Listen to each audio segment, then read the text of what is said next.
Монгол Улсын их хурлын дарга Зандаа хүүгийн инх болдод засгийн газрын гишүүн хууль зүйн сайд Дорилог Жав өнөөдөр эрүүгийн хэрэг шалган шийдвэрлэх тухай болон шүүхэн шийдвэр гүйцэтгэх тухай хуулийн шинжилсэн найруулгын төслүүдийг өргөн мэдүүллээ.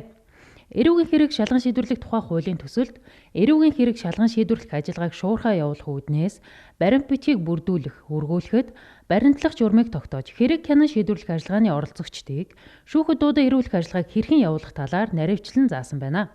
Түүнчлэн цагдаа хойр харах хэмжээг тухайн хүнийг алавдах, шийтгэх хэрэгсэл болгон ашиглахыг халах зорилгоор хэрэг бүртгэлтийн ажиллагаа явуулж тухайн хүнийг гэмт хэрэг үйлдсэн гэх хангалттай баримт үндэслэл бий болсныг үндэслэн прокурор яллагдагчаар татаж эрүүгийн хэрэг үүсгэсний дараа яллагдагчид таслан сэргийлэх арга хэмжээ авах зэрэг олон зохицуултыг тусгасан байна.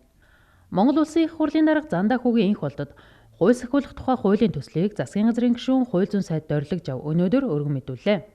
Хууль сахиулах ажиллагааны явцад хүний халдшгүй эрхийг хангах, зөрчил шалган шийдвэрлэх эрх бүхий албан тушаалтнуудын эрх хэмжээг нэг стандарттай, тодорхой хуульчлах зорилгоор Монгол Улсын үндсэн хууль, Монгол Улсын нэгдэн орсон олон улсын хүний эрхийн гэрээний суурь зарчимд нийцүүлэн хууль сахиулах тухай хуулийн төслийг боловсруулсан болохоо Улсын их хурлын дарга танилцуулсан юм а. Хуулийн төсөл нь 13 бүлэгтэй бөгөөд зөрчилд хариуцлага хүлээлгэх эрх бүхий албан тушаалтны шийдвэрлэх зөрчлийн харьяаллыг шинээр тогтоож, хүчин төгөлдөр үйлчилж байгаа захиргааны хариуцлагын тухай хуулиар бус салбарын хуулиар зохицуулагдж байсан тагнуулын болон онцгой байдлын асуудал эрхлэх байгууллагын эрх бүхий албан тушаалтны эрх хэмжээг нэмж тусгасан байна.